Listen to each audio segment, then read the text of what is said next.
आज इस वीडियो में हम कुछ एक्सपेक्टेड क्वेश्चंस के बारे में बात करने वाले हैं।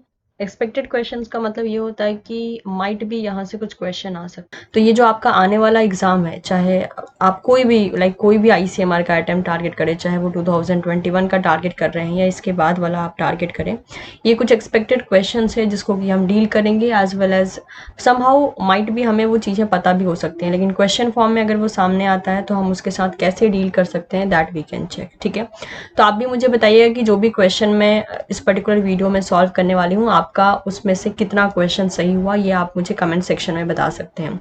क्वेश्चन जब आपके कंप्यूटर स्क्रीन पे आता है तो आप वीडियो को पॉज करके पहले आप खुद जो है आंसर डिसाइड कर सकते हैं, then you can see the explanation कि क्या आपके क्वेश्चन सही हुए हैं या नहीं। And let me know in the comment section कि आप कितने क्वेश्चन का आंसर जानते थे। ओके, सबसे पहला क्वेश्चन है, the process of transfer of charge from a charge object to the earth is called. एक ऐसा प्रोसेस जिसमें कि हम चार्ज को ट्रांसफर करते हैं चार्ज ऑब्जेक्ट से डायरेक्टली अर्थ में, ऐसे प्रोसेस को हम क्या कहते हैं? Options are lightning, transferring, electron movement and earthing. ठीक है, तो ये चीज़ भी आपने डे टू डे लाइफ में सुनी होगी कि मेनली अर्थिंग जो फिनोमेना है या प्रोसेस है वो किया जाता है जब हम चार्ज को एक चार्ज ऑब्जेक्ट से डायरेक्टली अर्थ में ट्रांसफर करते हैं। ठीक है, so the answer will B earthing. ये एक वेरी ऑब्वियसली एक टाइप का मतलब बहुत एक जनरल क्वेश्चन है, लेकिन जैसे कि आपको पता है ICMR में बहुत अलग अलग टाइप के जो है जनरल क्वेश्चन पूछे जाते हैं।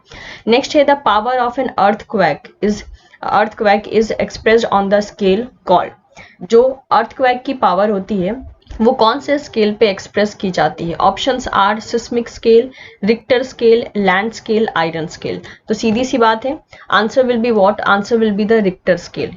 आपने न्यूज़ में भी बहुत बार सुना होगा, जब भी कुछ अर्थक्वेक का मतलब कि इंसिडेंट वगैरह होता है तो अक्सर ये चीज़ें हमें सुनने में आती हैं कि रिक्टर स्केल पे इसको इतना मेजर किया गया था। ठीक है, so Richter scale is widely used quantitative measure of an earthquake magnitude that is size. तो हम रिक्टर स्केल पे जो है अर्थक्वेक की पावर को मेनली मेजर करते हैं। ठीक है, नेक्स्ट क्वेश्चन आता है, which instrument is use to measure the earthquake. हमने देखा कि किस स्केल पे हम अर्थक्वेक को मेजर करते हैं, लेकिन अब बात ये आती है कि कौन से इंस्ट्रूमेंट को यूज कर सकते हैं इसको मेजर करने के लिए।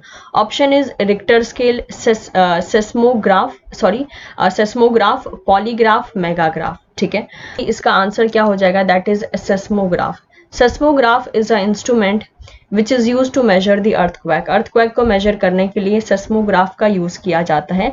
It record the vibration of earthquake, ये अर्थक्वेक के वाइब्रेशन को रिकॉर्ड करता है।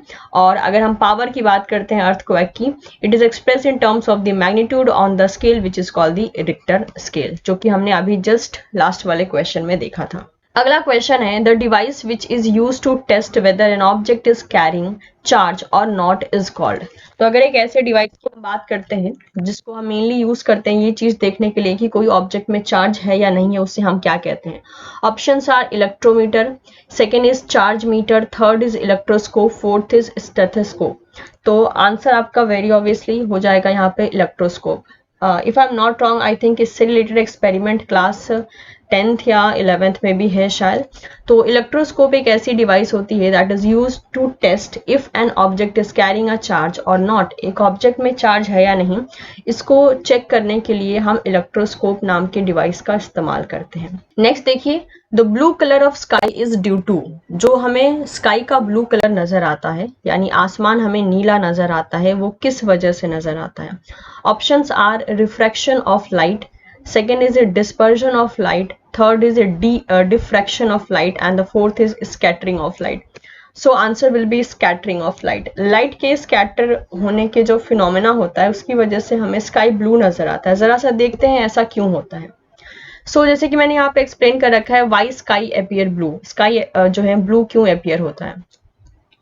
स्कैटरिंग यानी लाइट का स्कैटर होना यानी फैल जाना। It is a phenomena that cause the sky to appear blue. Scattering की वजह से जो है मेनली स्काई ब्लू नजर आता है। Fine dust in the earth atmosphere scatter the sunlight. जो डस्ट पार्टिकल होते हैं अर्थ के एटमोस्फियर में, वो सनलाइट को स्कैटर करते हैं। Out of all the constituent colour of the sunlight, blue colour is scattered the most. और सारे के सारे जो भी कलर अवेलेबल हैं उनमें से ब्लू कलर सबसे ज्यादा स्कैटर्ड होता है। ठीक है। So the sky is blue due to the phenomena called the Rayleigh scattering. तो क्वेश्चन में स्कैटरिंग ऑफ लाइट भी आ सकता है, रेलिक स्कैटरिंग के नाम से भी आ सकता है। ऐसा क्यों होता है? तो देखिए, ब्लू लाइट, अगर आप इस पर्टिकुलर स्पेक्ट्रम को देखते हैं तो ब्लू लाइट का जोन कुछ आपको यहाँ पे नजर आ रहा है, राइट। इस वाले एरिया में ब्लू लाइट का जोन नजर आ रहा है। और ब्लू लाइट का अगर आप वेवलेंथ यहाँ पर देखते हैं तो ब्लू लाइट का वेवलेंथ कम है। तो इन जनरल क्या होता है कि जिसकी वेवलेंथ सबसे कम होती है, उसकी अगर हम बात करें तो वो स्कैटर्ड सबसे ज्यादा करता है, ठीक है। इनवर्स रिलेशन देखा जाता है, इसका जितना वेवलेंथ कम होगा वो उतना ज्यादा स्कैटर करेगा, और जिसका वेवलेंथ जितना ज्यादा होगा वो उतना कम स्कैटर करेगा। जैसे कि आप इस पर्टिकुलर स्पेक्ट्रम में देख सकते हैं कि स्कैटरिंग जो है इस वाले रेंज में पाए जाने वाला,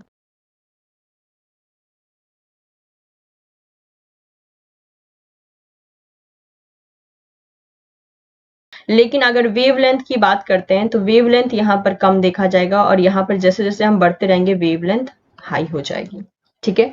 तो इस ढंग से ओवरऑल हम चीजों को लेते हैं कि किसका, जैसे कि अभी हम एक और क्वेश्चन देखेंगे, उसमें भी आपको वेवलेंथ का पूरा कंसेप्ट आएगा। तो क्योंकि ब्लू लाइट का वेवलेंथ सबसे कम है, इसलिए वो फाइन पार्टिकल्स के थ्रू जो है जब वो निकलता है, ब्लू लाइट जब मेनली मतलब देखा जाता है तो वो पूरे एरिया में स्कैटर कर जाता है, क्योंकि इनका रिलेशन ही ऐसा है कि इनका वेवलेंथ कम होने की वजह से इसकी जो है स्कैटरिंग सबसे ज्यादा, that is the scattering of light. Next question आता है, during the sunrise and sunset the sun appears reddish orange because. जब भी हम सनसेट या सनराइज की बात करते हैं तो उस टाइम पर जो है हमें सूरज रेडिश ऑरेंज नजर आता है। Options are, during that time sun emit only reddish orange light. उस टाइम पर सिर्फ सन जो है रेडिश ऑरेंज लाइट ही एमिट करता है। बी है, all other colour are absorb by the atmosphere. बाकी सारे कलर एटमोस्फियर के थ्रू एब्जॉर्ब कर लिए जाते हैं। थर्ड है, reddish orange light is least scattered by the atmosphere. Reddish orange colour सबसे कम स्कैटर किया जाता है एटमोस्फियर के थ्रू। एंड डी है, all other colour apart from reddish orange are reflected back to the atmosphere. Reddish orange को छोड़ के बाकी सारे कलर जो हैं एटमोस्फियर में वापस से रिफ्लेक्ट बैक कर दिए जाते हैं। तो हमारा आंसर हो जाएगा सी, क्योंकि रेडिश ऑरेंज लाइट जो है उसका स्कैटरिंग सबसे कम होता है, इसीलिए सन सन का जहां पर आपको अपीयरेंस दिखता है वहां पे सबसे ज्यादा अमाउंट में आपको रेडिश ऑरेंज कलर देखने को मिला है, क्योंकि वो स्कैटर्ड ही नहीं है, तो वो एक ही जगह पर एक्यूमुलेट रहते हैं, और इसीलिए जब हम दूर से देखते हैं तो हमें सूरज रेडिश ऑरेंज कलर का नजर आता है, ठीक है। तो that phenomena is mention here. Sunlight consist of different colour having the different wavelength. Sunlight जो आती है वो डिफरेंट कलर से बनी हुई है और डिफरेंट वेवलेंथ के साथ। When pass through the atmosphere they get scattered by the tiny air particle. जब वो एटमोस्फियर से पास होते हैं तो टाइनी एयर पार्टिकल के थ्रू वो स्कैटर कर दिए जाते हैं। In that way only blue colour का जो लाइट है जिसकी वेवलेंथ सबसे कम होती है, शॉर्टेस्ट वेवलेंथ होती है, वो सबसे ज्यादा स्कैटर होता है उन टाइनी पार्टिकल्स के थ्रू जो कि ऑलरेडी प्रेजेंट है एटमॉस्फेयर में।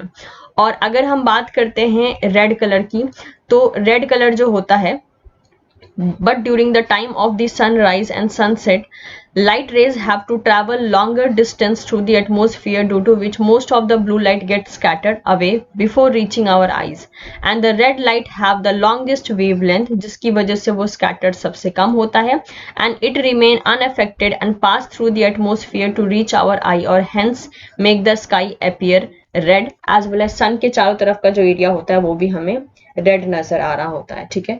तो इस ढंग से हमने देख लिया कि सनसेट और सनराइज के टाइम पे जो अलग अलग फिनोमेना होता है वो ऐसा क्यों नजर आता है, ठीक है। नेक्स्ट नेक्स्ट जो क्वेश्चन है, ऑब्वियसली ये एमसीक्यू फॉर्म में नहीं है, बट आपकी मदद करेगा ये कंसेप्ट को गेन करने में। So the question is, water is called the universal solvent because. Water जो है यूनिवर्सल सॉल्वेंट क्यों कहलाता है? Because it is capable of dissolving more substance than any other liquid, क्योंकि ये सभी सब्सटेंस को सबसे हाईएस्ट बेसिस पे डिजॉल्व करता है as compare to the other liquid. Water molecule have a polar arrangement of oxygen and hydrogen atom. One side hydrogen has the positive electrical charge and the other side oxygen has the negative electric charge. अब देखने को ये मिलता है water oxygen और hydrogen से मिलकर बना है। हाइड्रोजन मेनली पॉजिटिव चार्ज के साथ रहता है एंड ऑक्सीजन नेगेटिव चार्ज के साथ रहता है। इनके कॉम्बिनेशन से वाटर बनता है और वाटर मैक्सिमम चीज़ों को डिसॉल्व कर सकता है बाकी अदर लिक्विड के कंपैरिजन में, इसीलिए हम इसे यूनिवर्सल सॉल्वेंट का नाम देते हैं। नेक्स्ट क्वेश्चन आता है which colour scatter most in the atmosphere. अभी हम काफी स्कैटरिंग से रिलेटेड क्वेश्चन कर चुके हैं, तो कौन सा कलर एटमोस्फियर में सबसे ज्यादा स्कैटर हो सकता है? तो सबसे हाईएस्ट स्कैटरिंग किसकी होगी? हाई स्कैटरिंग किसकी होगी? जिसका वेवलेंथ सबसे कम होगा। ठीक है, तो दैट इज व्हाट आप देख सकते हैं कि स्कैटरिंग यहाँ पे सबसे हाई किसकी हो रही है। जो गिवन ऑप्शन है पहले उसमें से आपको देखना है, red, blue, green, yellow, and सीधी सी बात है इस एरिया में जो है सबसे लो वेवलेंथ वाला जो ऑप्शन है वो यहाँ पर सिर्फ और सिर्फ ब्लू ही है। तो यहाँ पर फिलहाल के लिए अगर हम कहें तो सबसे हाई स्कैटरिंग जो है ब्लू लाइट की होगी। नेक्स्ट देखिए, अगेन ये सब्जेक्टिव टाइप क्वेश्चन है जिसको कि हम इन जनरल लिख सकते हैं, लेकिन एग्जाम में अगर क्वेश्चन आता है तो आपको ऑप्शन दिए जाएंगे। Which colour in the visible spectrum has longest wavelength. इस पर्टिकुलर विजिबल स्पेक्ट्रम में कौन से कलर की जो लाइट है उसका सबसे हाईएस्ट वेवलेंथ होता है? तो हाईएस्ट वेवलेंथ वाला कौन है? हाईएस्ट वेवलेंथ वाला जो यहाँ पर कलर है वो है कौन सा? Red. Okay, and shortest wavelength की अगर हम बात करते हैं तो ये हो जाएगा वॉयलेट।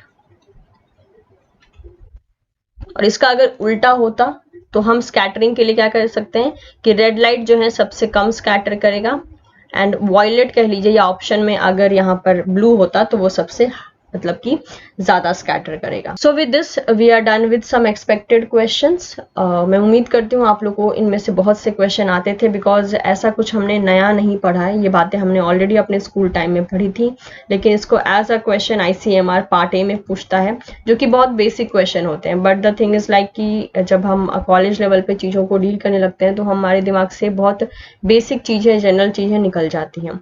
तो आई थिंक ये जो सेशन मैंने लिया है वो आपको एक समहाउ एक बेटर आइडिया देगा, और जो चीज़ें आपको पता है उसको एक रिवाइज करने का आपको मौका मिला होगा। ठीक है, वीडियो पसंद आया हो तो इसे लाइक ज़रूर करें, एज वेल एज इसे आप अपने दोस्तों के साथ भी शेयर कर सकते हैं if they are preparing for the same examination. और ऐसे ही और वीडियो पाने के लिए don't forget to subscribe teaching Pathshala. मिलते हैं आपसे बहुत ही जल्द नेक्स्ट वीडियो में। Thank you so much.